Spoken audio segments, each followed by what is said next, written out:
Então, pessoal, vamos fazer alguns exercícios agora da lista 1. Começando, ali a questão 1. Uma pessoa vai escolher duas opções de plano de saúde, né? O plano A e o plano B. Então, nós temos aqui o plano A e aqui o plano B, tá? Então, nós temos aqui no plano A, né? O plano A cobra um valor fixo mensal de 140 e 20 por consulta, né? Quem que é a nossa consulta, né? É o X. Então, o X vai ser a consulta, tá? Para ambos os planos, né? Consulta. Beleza. O valor fixo vai ser a nossa constante. Então, para o plano A, a nossa função vai ser f de x igual ao valor fixo, 140, tá? Mais, né, 20 por consulta, 20x. Quanto o plano B, né, vamos chamar de g de x, ele vai ser igual 110 de fixo, então 110 é constante, mais 25 por consulta, 25x, tá? Essas são as funções que vão representar os planos, tá? Então essa é a resposta da A.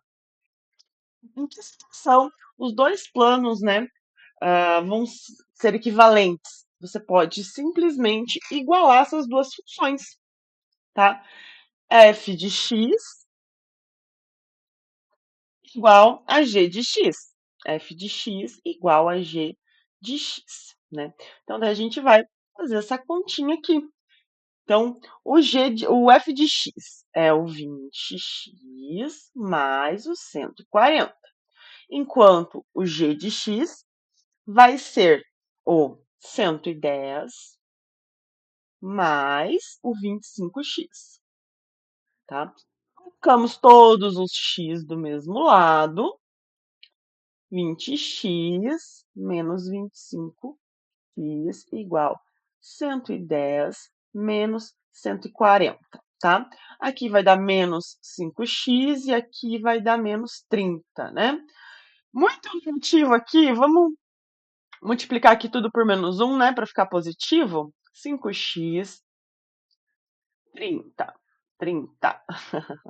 X igual a 30, que divide 5, tá? Então, o x vai ser igual a 6. Então, qual a resposta? Quando que os planos vão ser equivalentes? No momento em que se eu gastar 6 consultas por mês, independente do plano que eu vou escolher, vou pagar o mesmo valor. Se for x, né, for igual a 6, vai ser o mesmo valor dos dois planos. O plano A e o plano B terão o mesmo valor, A vai ser igual a B, se a gente fizer, né, seis consultas no mês, ok? Então, essa é a letra B.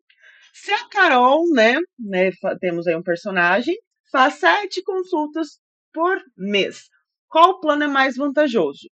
Se o número for 4, o plano seria o mesmo? Então, vamos verificar. Como que a gente faz isso? A gente substitui, né, nas funções que nós encontramos, tá bom? Então, vamos a C, tá? Então, vamos lá. Nós temos, na letra C, se a Carol faz normalmente 7 consultas, qual o plano mais vantajoso para ela? E se o número de consultas for 4, o plano mais vantajoso seria o mesmo? Começamos, então, com as 7 consultas. Então, é o x igual a 7. Plano A. F de x é igual, né, ao 20x mais 140, tá? Então, é 20 vezes 7, 20, né, vezes 7, mas mais 140. Então, vamos ter que o plano aqui vai ser o y aqui vai ser 280, né? Faz essa continha, tudo certo. Então, se ela fizer 7 consultas, ela vai pagar 280.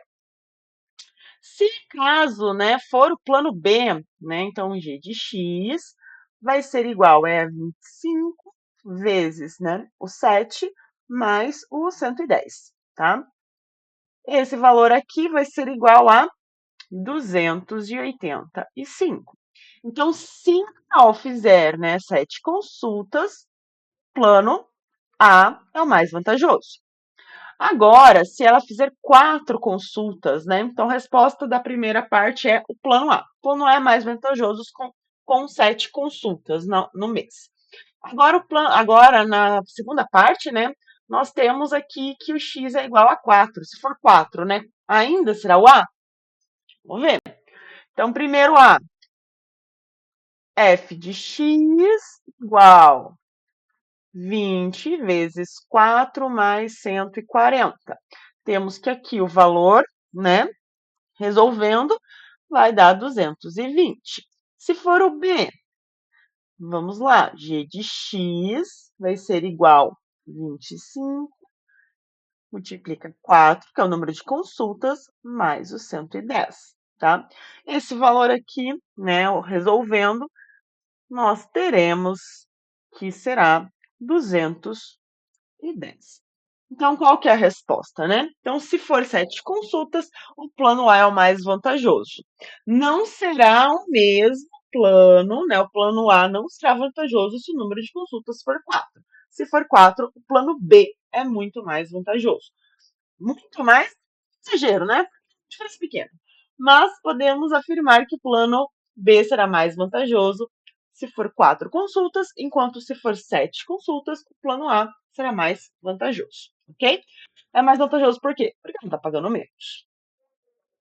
Agora vamos à questão 2, né? São de peças, tá? Uma fábrica tem um custo fixo igual a R$ 16, tá? Mais um custo variável, né? De 1,50 por unidade, né? Unidade. Por unidade.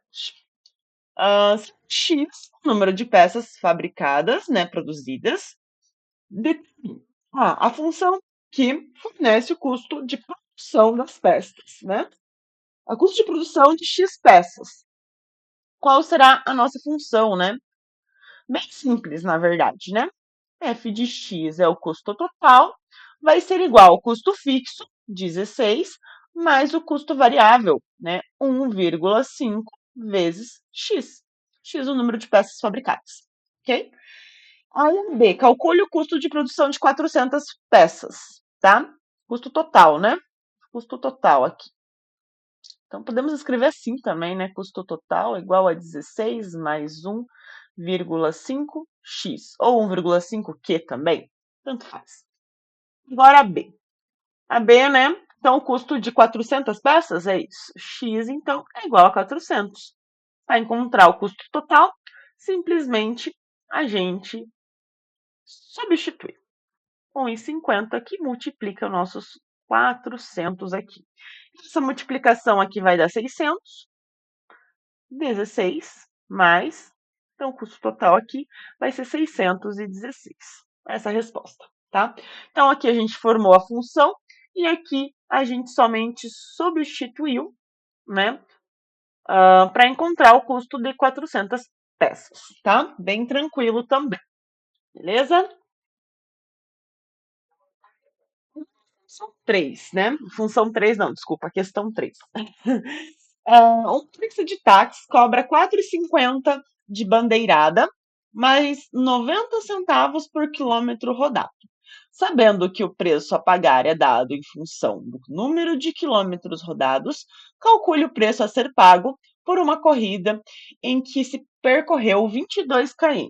Primeiro vamos encontrar a função, né, que vai expressar, né, esse valor cobrado. Então vai ser f de x igual 4,50 de bandeirada. 4,50 de bandeirada é o custo fixo, né? Porque o que é a bandeirada no táxi, né? É o valor fixo, é o valor que já tá ali. Você entrou no táxi, já tá os 4,50 ali paradinho, bonitinho, né? Aí, 90 centavos por quilômetro rodado. Então, será mais 0,90x, onde x é os km rodados, ok? Esse x aqui, vamos melhorar ele, deixa ele mais bonitinho, como a gente sempre faz, né? Aí, sabendo que o preço a pagar vai ser dado em função do número de quilômetros rodados, né? Mais o valor fixo, qual será o valor pago por um percurso de 22 quilômetros? Então, vai ser f de x igual a 4,50. Esse zero aqui é opcional, na verdade, não vai mudar nada. 9,90, 9,90 não, 90 centavos, vezes os 22, né, km que o exercício está perguntando ali que vai ser, né, o que vai dar o valor da corrida. Nós temos que essa operação aqui dá 19,80. Então, é 4,50 mais os 19,80 vai nos dar, então, né, então f de 22, 24,30, tá? Então, esse vai ser o valor da corrida, caso, né, seja percorrido 22 quilômetros, beleza? Então, vamos para a questão 4. Encontre a função oferta e a função demanda para o sorvete. Como eu vou encontrar, né? Eu vou utilizar aquela fórmula, né, que a gente viu para encontrar a função de primeiro grau a partir de 2 pontos. Como encontro a função de primeiro grau a partir de 2 pontos, né?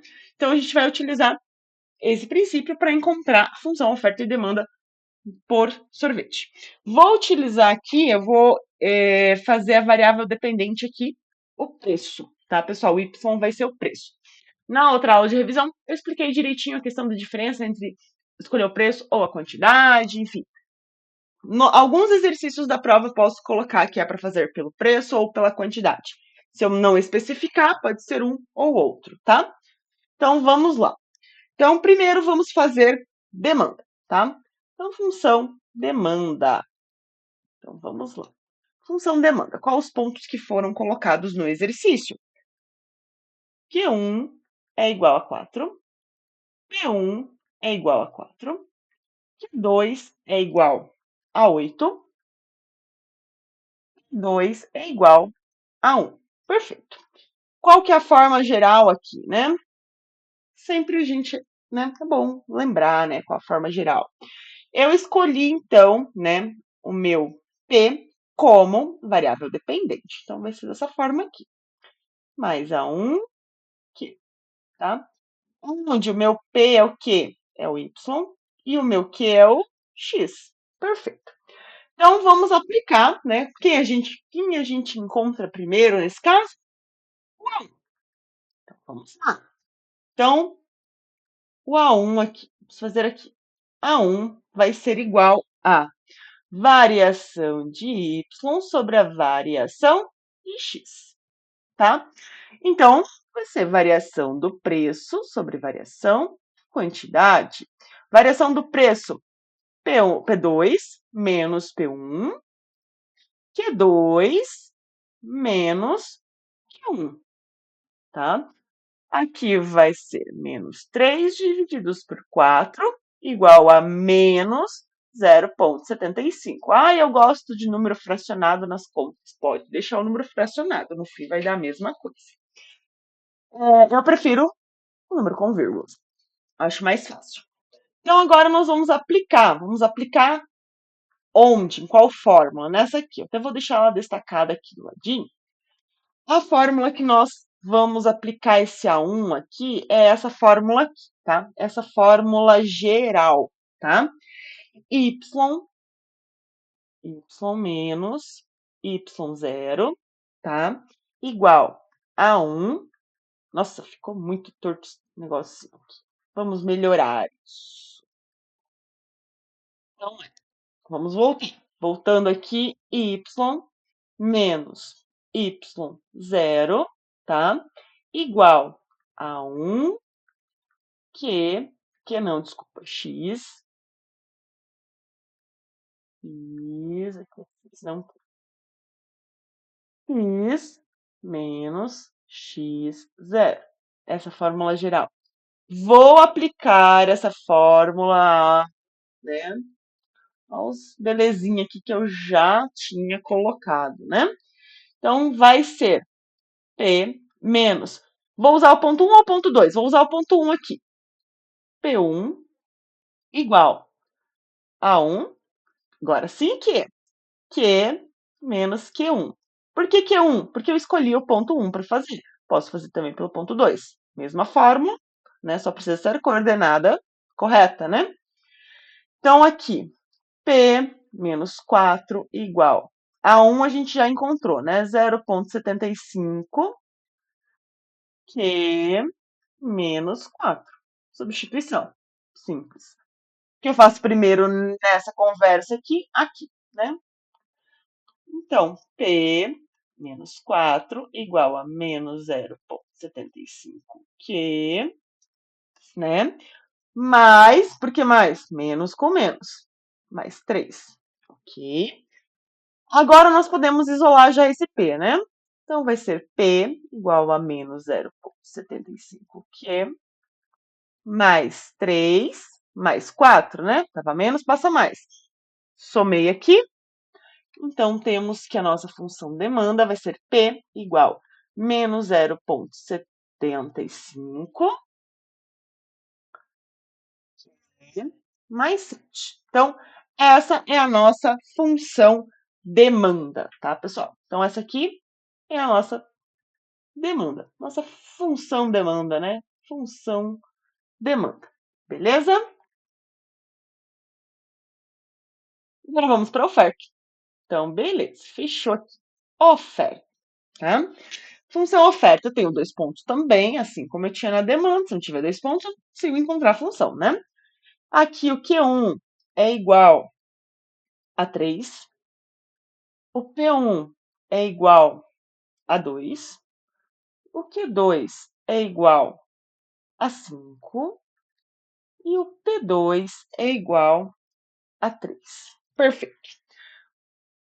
Forma geral aqui será a mesma da anterior, né? Até porque nós também vamos escolher o preço como variável dependente. Se você fazer a variável dependente para oferta, preço faz para oferta, preço, faz para demanda também, né? Então, se for quantidade para um, faz para quantidade para o outro também, né? Não vamos fazer diferente, né? Vamos seguir essa linearidade. Então, vai ser P igual a 0 mais A1, que é onde o P é o nosso Y, o Y aqui está no fim, e o Q é o nosso X. Perfeito. Então, primeiro passo, vamos encontrar o nosso A1, né? A1, variação de Y sobre variação de X. Variação do preço sobre variação da quantidade. Que me dá 3 menos 2, 5 menos 3. 1 sobre 2 igual a 0,5. Perfeito. Agora, agora vamos ter que colocar da mesma cor que está o outro. Agora nós encontramos a nossa função, incluindo naquela nossa formulazinha. Já vou fazer direto aqui, agora eu vou fazer com o ponto 2, só para ficar diferente. Por que agora é o ponto 2? Porque eu escolhi o ponto 2, eu posso fazer com o ponto 1 ou com o ponto 2. A1, x não, já estou colocando aqui com os nomes corretos, né, que eu já nomeei aqui em cima. Menos Q2. Beleza, substituir. P menos o P2 é 3.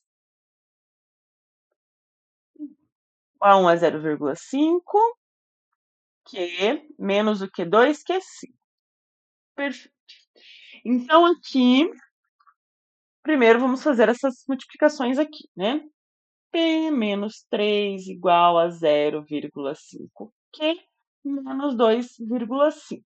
Menos, né? Porque aqui é mais com menos, né?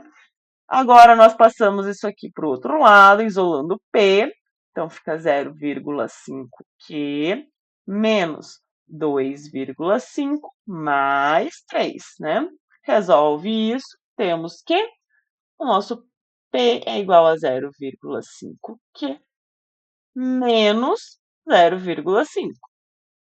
Essa é a nossa função, né? Função oferta. Foi o que foi pedido no exercício, que função demanda e função oferta a partir dos 2 pontos. Fechou. Somente isso.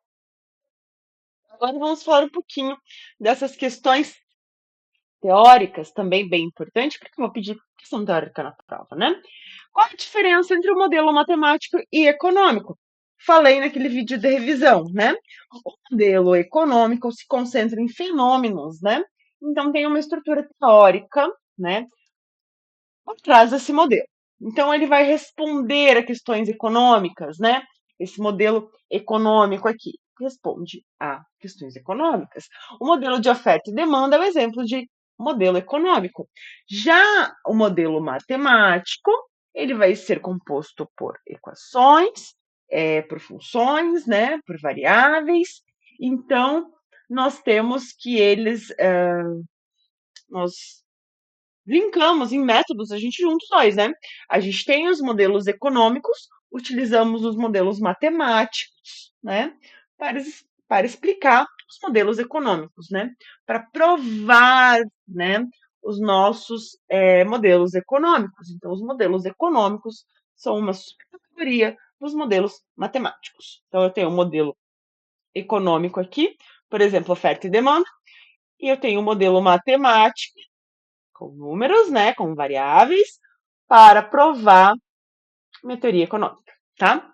Que a variável endógena e exógena, tá? Endógena dentro do modelo, tá? Dentro do modelo. Endógena fora do modelo. Fora. Então, quem são elas, né? Quem é determinado dentro do modelo? É o Y. Quem vem de fora? O X. Aí já linka também com essa, né? Essa nossa segunda aqui, né? Considerando a expressão, né? Que é basicamente y igual a f de x, né? O que isso quer dizer? Quer dizer que o y está em função do valor de x. Daí pergunta, quem é o argumento da função? O argumento da função é x. E o y é o valor da função. Eu encontro o valor de y com a função no encontro. Então, nosso y é a variável independente, nossa variável exógena.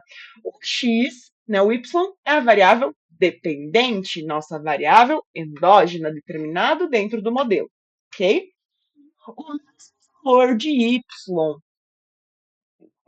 o mesmo valor de y, faltou um pode aqui, tá, gente? O mesmo valor de y pode estar associado, faltou um pode aqui, a mais de um valor de x?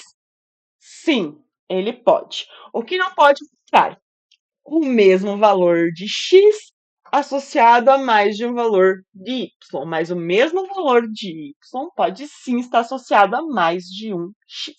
Tá? Relação. Uma função é uma relação. Nem toda relação é uma função. Ok?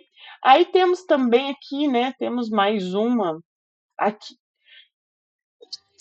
Representações indicam uma função. Acabei de falar isso. Considere o conjunto A aqui o x e o conjunto B o y, tá? Por que eu estou fazendo isso? Ó, esse f está dizendo a função, está dizendo que esse aqui está sendo transformado neste aqui. Isso quer dizer que esse x com a função é transformado no y. É a representação de conjunto, como conjuntos da função. Então, na verdade, isso aqui não precisa de x e y, tá? Conjunto A é y, conjunto B conjunto A é x, desculpa, e conjunto B é y. Um é uma função? Sim. Um valor de x para um valor de y, tá? Agora, nós temos a questão aqui, né, sobre até que, né, a resposta anterior vai nos dar aqui. E agora, o 2 e o 3, quem é função? Quem não é função? O mesmo valor de y pode estar associado legitimamente a mais de um valor de x. É exatamente isso aqui, não é essa relação? O mesmo valor de y aqui no conjunto B está associado a mais de um valor de y. Esse aqui e esse aqui. Então, aqui sim é uma função. Aqui não é uma função. Então, qual não é uma função? O 3. Aqui, o 3 não é função. não é uma representação de função. Agora, o 1, quais representações indicam uma função? 1 e 2, ok? Então, essas questões aqui abertas, né, elas são bem importantes também, que eu também vou pedir isso na prova. Vamos para a 9. A 9 é bem simples, né, pessoal? Não precisa nem fazer coisa aqui, né? A 9, né? Um produtor de arroz vende cada saco de arroz por R$ 60. Qual a função representa a sua receita? A receita desse produtor de arroz vai ser o valor que ele recebe, né?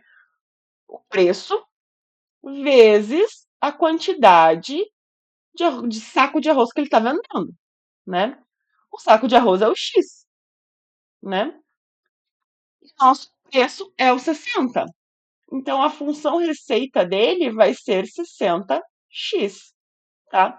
Função receita dele, né, vai ser em função da quantidade, tá? Então, receita podemos colocar como y60x, ou escrever essa função, ó, r igual a 60 receita vezes q, é quantidade, ok? Somente isso. E imagem desta função para as quantidades 5, 10 e 15. Só substituir o 5, o 10 e o 15 nessa função aqui, tá? Por exemplo, no 10 aqui, né? Receita 60 vezes 10. Pronto. Aqui, 60 vezes 5. Vezes um pontinho. E a receita aqui, 60 vezes 5 ali em cima, agora vezes 15. Esses são os valores, né? Da receita, né? A imagem, né? A imagem, quem é a imagem, né? A imagem é o y, né? No caso aqui, o valor da receita. Beleza? Bem tranquilo. E temos aqui, né, qual a diferença entre uma função crescente e decrescente, né? Também bem tranquilo, né, pessoal? Uma função crescente, né? A função crescente, quando o nosso y aumenta, o x também aumenta. Função decrescente, quando o nosso x ele diminui, o nosso y aumenta, né? Essa relação inversa. Então, a crescente, né? Um exemplo de função crescente, né? O gráfico dessa função crescente, assim. Da decrescente, assim. Isso parece uma curva de demanda? É uma curva de demanda, função demanda pela lei da demanda, é uma função decrescente. Enquanto um aumenta, o outro diminui. A oferta é uma função crescente, ok? Vamos fazer na verdade, algumas letras aqui da questão 11 da lista 1, tá? Então, vamos lá. Identificar se é crescente ou decrescente, tá? E pegar pelo menos 3 pontos no gráfico. Mas quais pontos? Qualquer ponto, tá? Simples assim, qualquer ponto. Eu vou escolher aqui a A, vamos fazer a A, tá? E eu vou escolher o ponto 1, 2 e 3. Então, qual é a função? Y igual a menos 2x mais 5. Só esse sinal aqui já me diz, né? Se é crescente ou decrescente, vamos fazer as 3 coordenadas, né? Para cumprir o nosso exercício, tá? Ok. x1 é 1, x2 é 2, x3 é 3. Simples assim. Substituindo nesta função, né? Eu vou ter que, quando o x é igual a 1, qual o valor para y? O valor para y será 3. Quando x, né, substituo aqui por 2, resolvendo, teremos que esse y2 aqui será igual a 1, né? Menos 2 vezes 2, menos 4 mais 5. E aqui, y3 vai ser igual a menos 1. Ok. Conforme o meu valor de x ele está aumentando, passando de 1 para 2 e 2 para 3, o valor do meu y está diminuindo. Ela é decrescente. Também indicado pelo sinal negativo aqui, né, do nosso coeficiente angular. Então, ela é decrescente. Ok. Beleza. Ela sendo decrescente, agora nós vamos ver o gráfico, né? Podemos dar uma olhadinha no gráfico e verificar, né, o formato que vai ficar isso no gráfico. Do gráfico, tá? Então, é o gráfico da nossa função, aqui bonitinho. Vamos pegar os pontos. Ó, esse ponto aqui, o ponto onde x é igual a 1. Tá aqui, ó. Então, x é 1 e y é 3. O ponto x é 2 aqui, meu 2, tá aqui na retinha, né? Ele é 2, né? E o y é 1. E aqui o ponto 3, né? O x aqui é 3 e o y aqui, menos 1. Ok? Onde que a minha retinha saiu, né? Olha onde ela tá. Não saiu, ela tá interceptando, podemos dizer assim, o meu eixo, o meu eixo Y, que é o valor, né? Quando x for igual a zero, nós temos que y vai ser igual a 5, tá? E esse intercepto aqui, né? Esse valor aqui será o valor de quando o meu y for igual a zero, tá? Então, nós temos aqui essa situação, tá? Qual vai ser o valor? Vamos ver aqui o valor certinho. Temos aqui a álgebra aqui, que daí já vai me dar 2,5, tá? Então, quando o meu y for igual a zero, o meu x vai ser 2,5. É o ponto de interseção aqui, né? Esse ponto de interseção. Então, esse ponto que vai passar aqui, a minha função passa pelo eixo x, tá?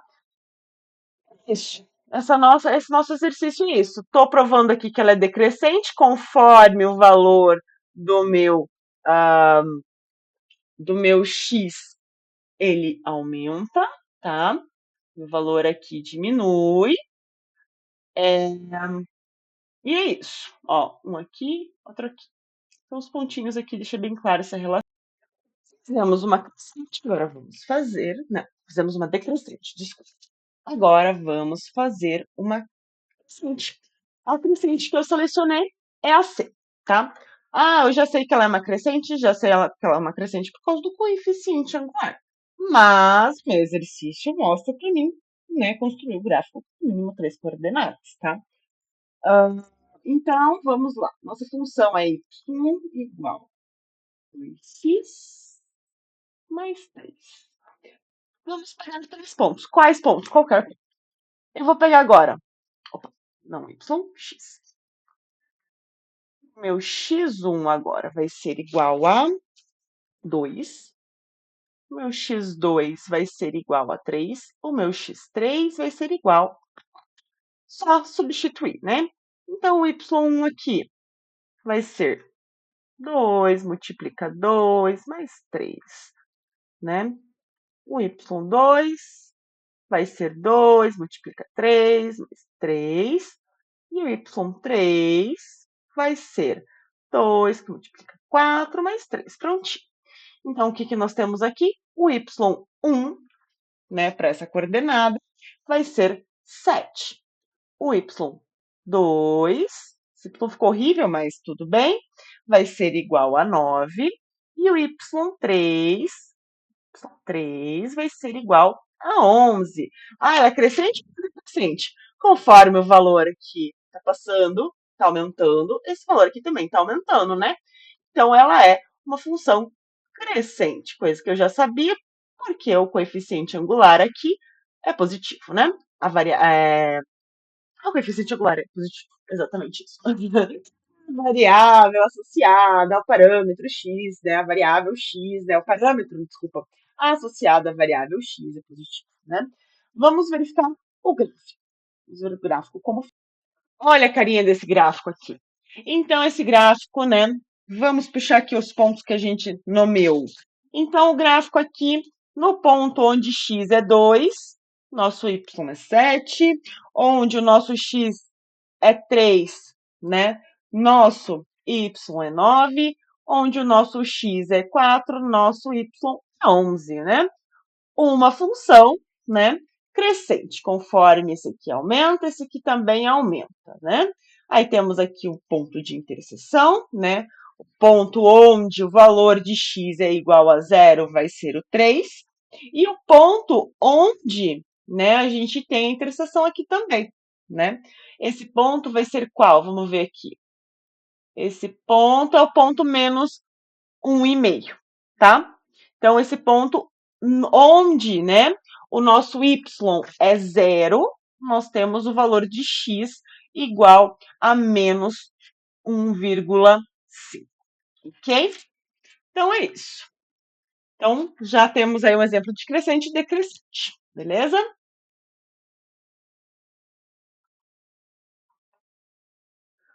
Vamos ao exercício 12 agora da função inversa. Pessoal, se vocês querem ver função inversa, tem o conteúdo também online, tá? De função inversa, tá? Então, aqui eu peço para vocês encontrarem a função inversa. Todas as funções, né, inversas que eu vou pedir para vocês fazerem são funções que têm inversa, tá? A gente vai falar mais de função inversa mais para frente aí no conteúdo, mas no momento a gente só está fazendo ali, né, caracterizando o que é função inversa, tá?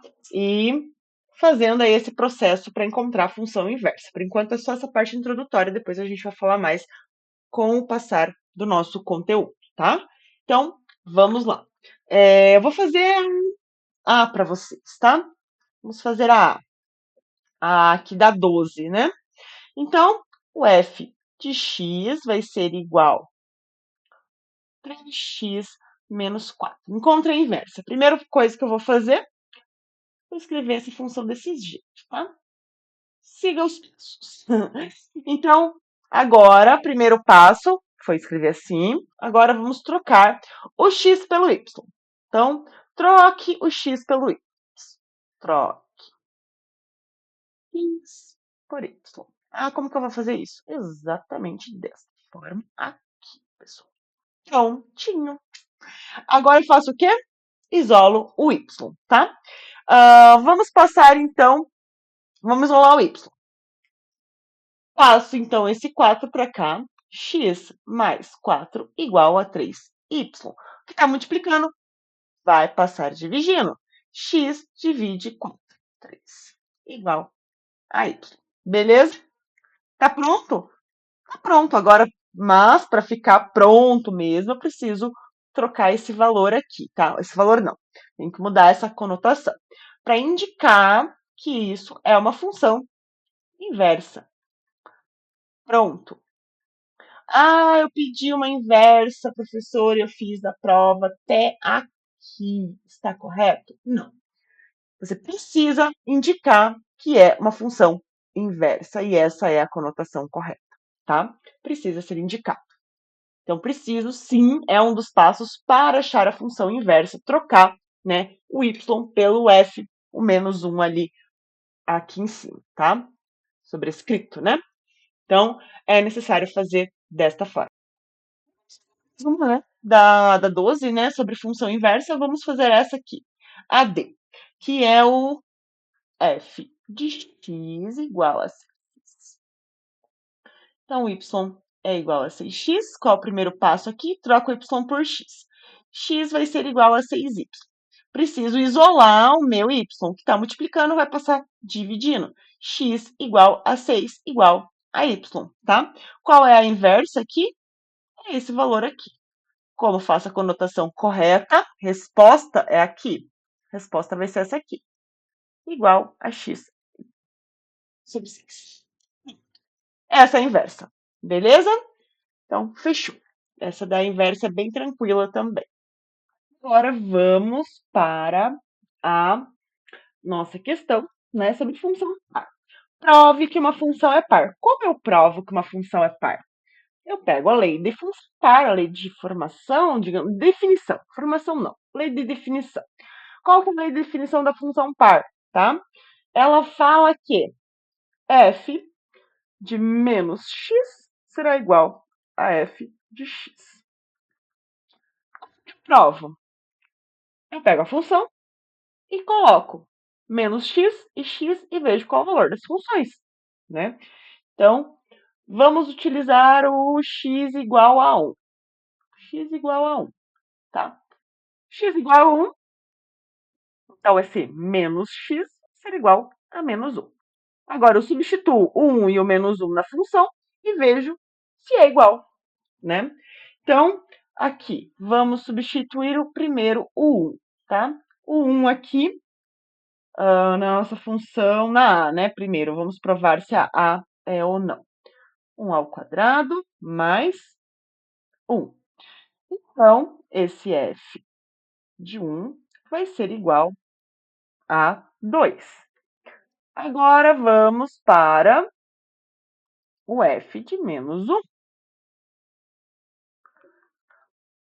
Menos 1 quadrado mais 1.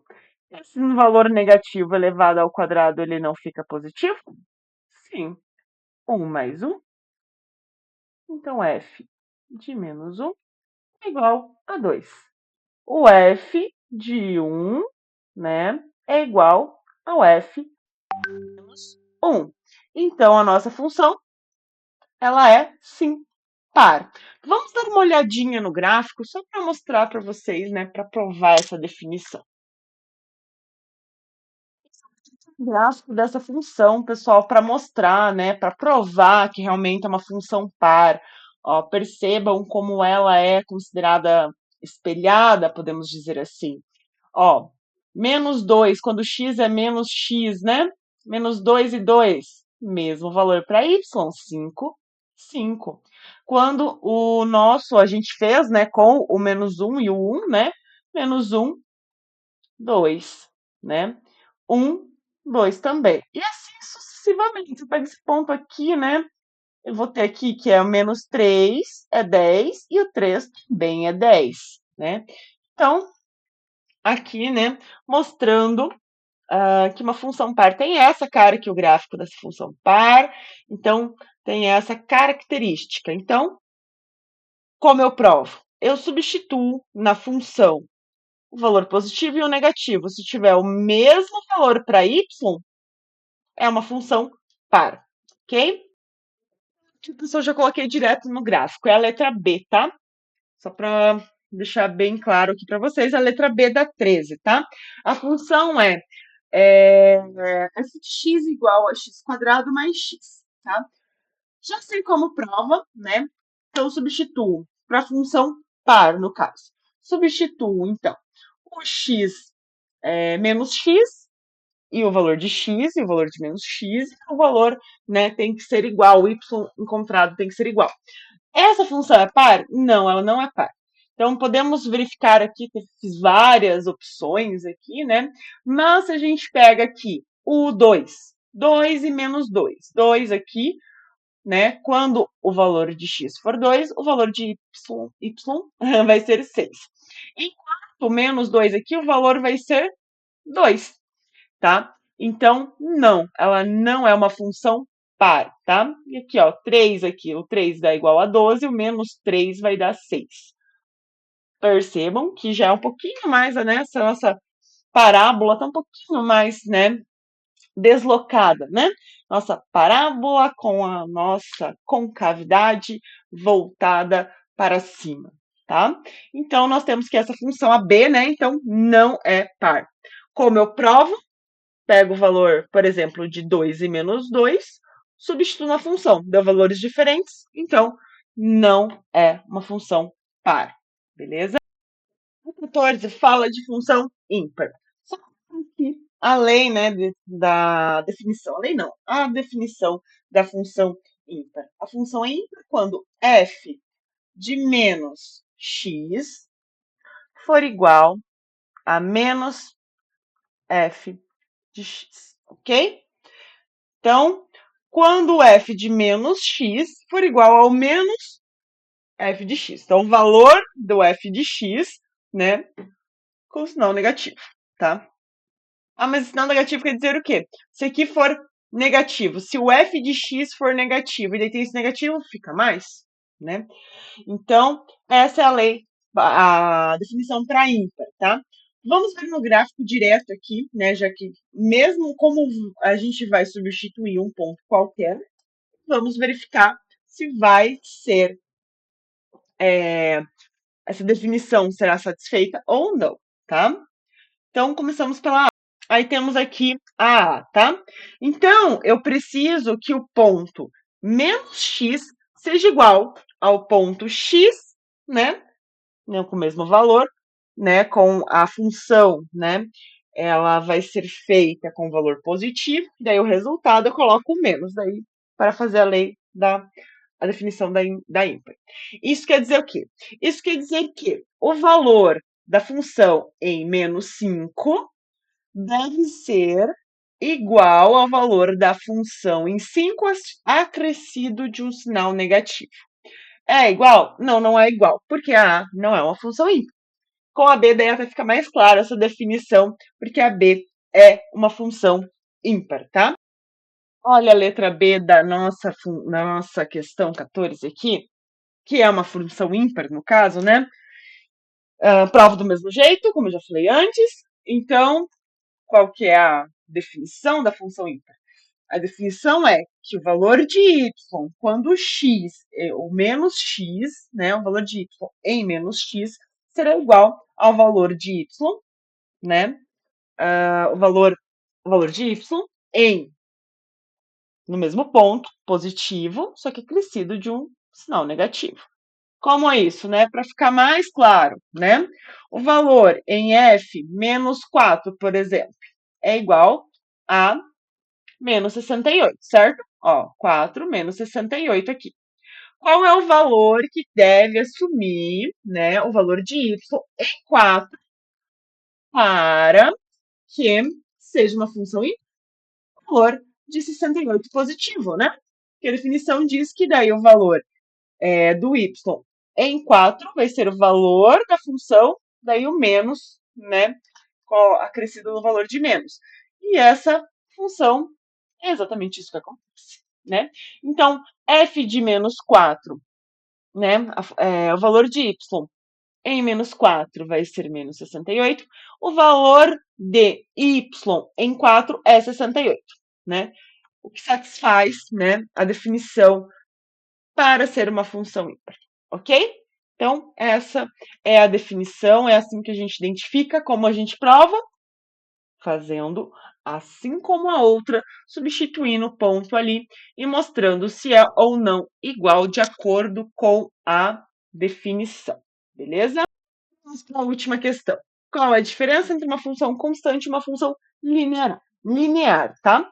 Uma função constante, né? Ela será de que tipo? Ela será dessa forma aqui. F de x igual a k. Onde k é um valor real, tá? Qualquer. F de x, por exemplo, igual a 2. Isso é uma função constante. Uma função linear, tá? Será uma função de primeiro grau, tá? Função de primeiro grau, né, dada por essa relação. Mais b, podemos colocar dessa forma. A função linear, isso aqui é a base da função primeiro grau, tá? Polinômio de primeiro grau. Como será uma função linear? A linear será quando b for igual a zero. Então, a gente não tem esse carinha aqui. Então, uma função linear é quando f de x for igual a x. Um exemplo, f de x igual a 2x. Linear constante. Essa é a diferença. Vamos para o gráfico como fica, só para ficar bem claro como plotar os gráficos aqui, quando é constante e quando é linear, que daí fica bem fácil de identificar. E posso pedir sim na prova, né? Identificar se é um gráfico de uma função constante e uma função linear. Daí é importante saber como esse gráfico vai ficar, apesar que, né, só com essa função dá para inferir muito bem como vai ficar o gráfico, né? Olha o gráfico da nossa função constante aqui. Olha aqui, não importa o valor que o nosso x assuma, o nosso y permanece o mesmo. Por quê? Porque a nossa função constante, o valor da função independe do valor de x, tá? Então, nós temos aqui um gráfico de uma função constante, tem essa cara aqui, ó, uma reta. Uma reta a vida toda, né? Basicamente é isso. Uma reta paralela, importante, uma reta paralela ao eixo X, ok? Por exemplo, posso trocar aqui, né? Vamos fazer outra, melhor ainda. Y igual a 20. Olha aqui, que beleza. Vou trocar a corzinha dela para destacar. Olha aqui nossa função quando y é igual a 20. Da mesma forma, né? Uma reta paralela ao eixo y, ok? Tabela de valores aqui, ó, igual, idêntico, não importa o valor que o meu x assuma, o valor vai ser sempre o mesmo, ok? Então, essa é a definição de uma função constante. Agora, um gráfico de uma função, né? A nossa função linear. Neste caso, a nossa função não somente linear, mas ela também é uma função ímpar, né? Então, f de menos x é igual ao f de x, né? O resultado acrescido de um valor negativo, né? Então, ele também é uma função ímpar. Nós vamos focar na questão que ela é uma função, tá? Uma função linear. Um ponto importante da função linear, a função linear ela tem a coordenada aqui 0, 0. A nossa reta aqui, né, a nossa função, ela passa pelo ponto de origem, tá? Característica bem importante das funções lineares, tá? Uma função de oferta ou de demanda, ela pode sim ser uma função linear, tá?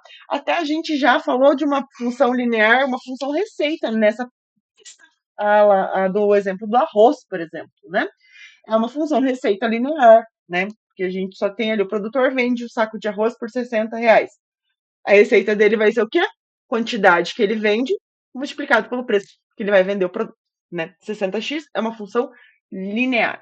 Então, aqui o nosso 2x, uma função linear. E aqui é uma função linear e ímpar, tá? Então, no nosso exemplo. Então, a função linear vai ter qual cara? Vai ter essa carinha aqui, tá?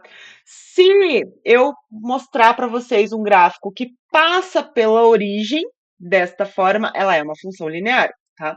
Porque vamos supor que se eu tenho aqui, vou até mostrar para vocês, caso ela não fosse uma função linear. Só o 1 aqui, mesma função, mas agora a gente vai ter o termo b lá, aquele termo que é zerado na função linear, função de primeiro grau. Olha como é que fica o gráfico, olha a retinha vermelha aqui, não passa pela origem, né? Por quê? Porque eu tenho mais um aqui, tenho aquele valorzinho aqui, ó. Lembra daquele coeficiente aqui, ó? Esse coeficiente aqui está mostrando a minha interseção aqui, onde passa pelo eixo y, né? Quando a gente aprende função de primeiro grau, a gente vê isso, né? Então, ó, 2x, função linear. 2x mais 1, função de primeiro grau, ok? Então, se eu mostrar para vocês na prova um gráfico que passa pela origem, então é função linear. Se ela tiver essa cara aqui, vamos plantar ela aqui também, né? Se ela tiver essa carinha aqui, por exemplo, opa, tem que ter igual. Se ela tiver essa carinha, se for a roxinha, é uma função constante. Se for a vermelha, é uma função de primeiro grau. Se for uma linear, né, com o nosso termo constante aqui igual a zero, ela vai passar pela origem, ok? Se for de segundo grau, será uma parábola, tá bom? Então, só para mostrar o gráfico para vocês, só para mostrar as relações, tá? Mostrando, então, a diferença entre constante e linear. E aqui a gente já colocou uma de primeiro grau também para mostrar para vocês o que difere do gráfico de uma linear para uma de primeiro grau e de uma constante também. Beleza?